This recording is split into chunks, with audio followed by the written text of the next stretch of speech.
safe and removed. You never get hung up.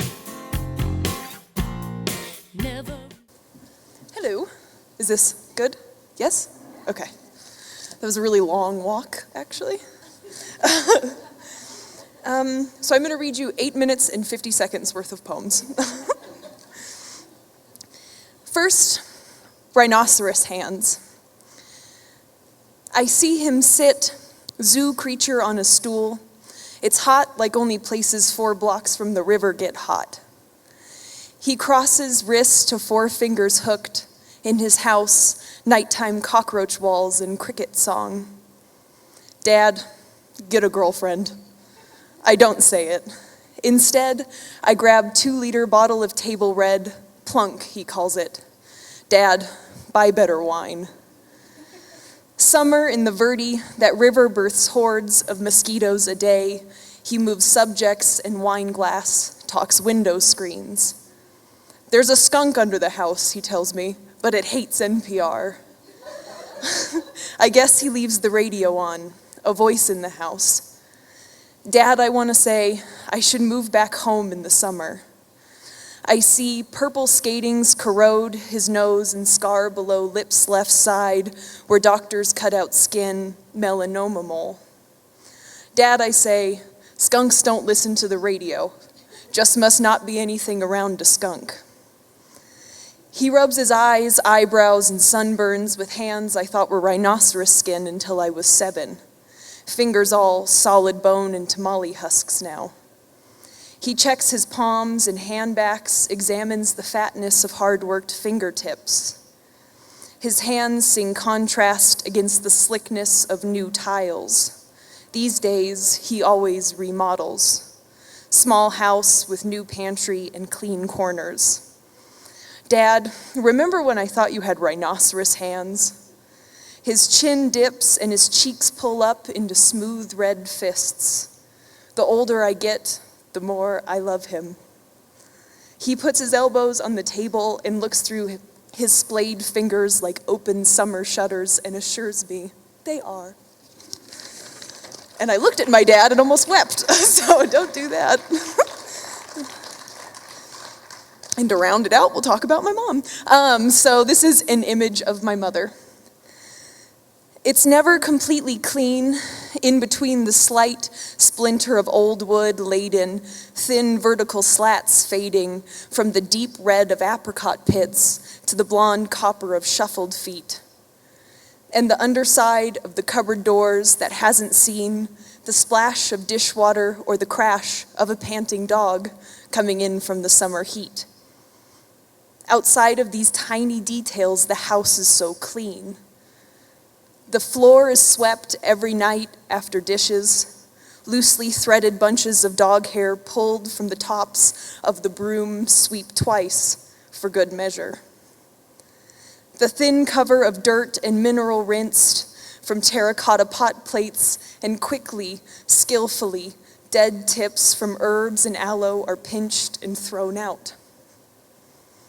A hand towel plucked from the chair back, a galaxy of fine flour thrown into the air and onto the clean of the kitchen floor.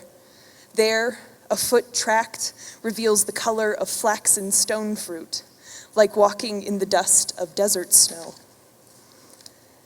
The sink runs cold water over the hand towel pendant curled around itself, soaks a cold discolored yolk down the front of a yellowed old t-shirt.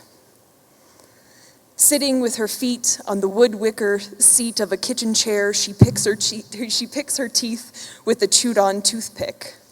Looks up the thin cut of steep stairs reaching from the lighted kitchen and into the cupped hand of the dark upstairs. Oh no, I didn't bring my water.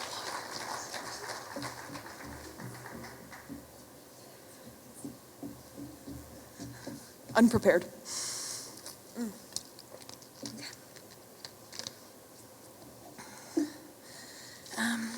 Okay, so this poem is quite short. It's an erasure. You can't see this, but this is a poem where you white out or black out the text of a page and you just leave your poem. So you can't rearrange, you can't add. So this poem comes from the first page of 100 Years of Solitude. Gabriel Garcia Marquez, rest in peace, forever. And this poem is called Buen Dia. When his father took him to discover water, polished and enormous, the world was so recent things lacked names. A great uproar of pipes and kettle drums, untamed sparrow hands, bold, went from house to house, dragging ingots, pots, pans, tongs down from their place.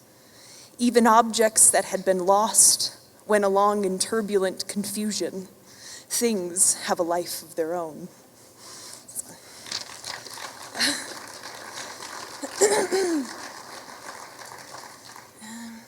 Okay.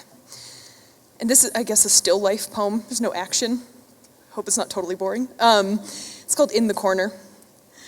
A bookshelf that's been around forever.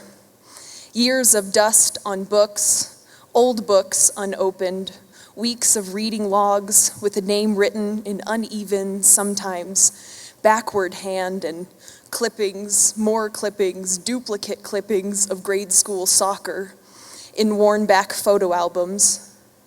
Pictures of children gracelessly on irrigated grass fields decades ago, still and weathered now. They're all very short.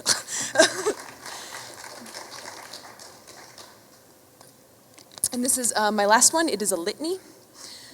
And if you hear weeping, it's my mom. Sorry, Ma. This is called Farmhouse. My heart is cracked open like a chicken egg with a whack, because the hard shell of my hard heart doesn't break easy. It comes from the constitution of things that sleep outside in the cold. From chicken-scratched land, hard-flowering cracks of flaxseed and great green fronds of amaranth and rhubarb in the bellies of happy hens, Jersey giants, astrolorps, and barred rocks. From the weighty sweep of a coarse horsetail, a kicked-up constellation of morning dew against the broad blue and early sunrise whispers of hand-hewn fence posts. The whoosh of that tail and the repositioning of heavy horse feet. This chicken egg comes from still willow standing over white bee boxes from a sycamore, from sunflowers so tall their heads lull like sleeping bulls, a crown magisterial and heavy.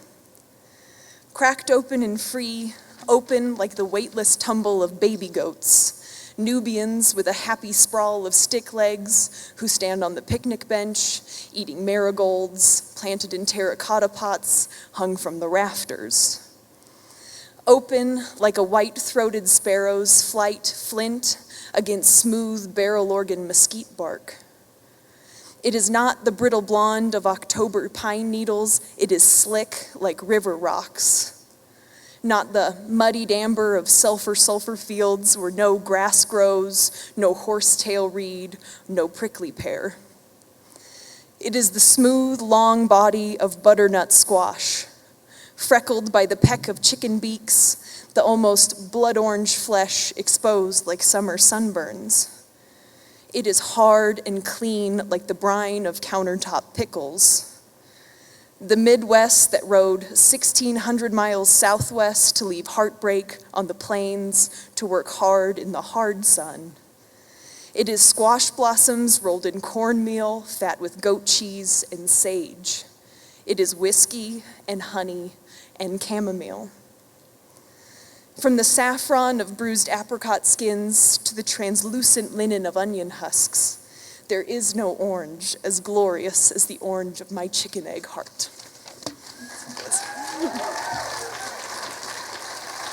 Thanks. That's it.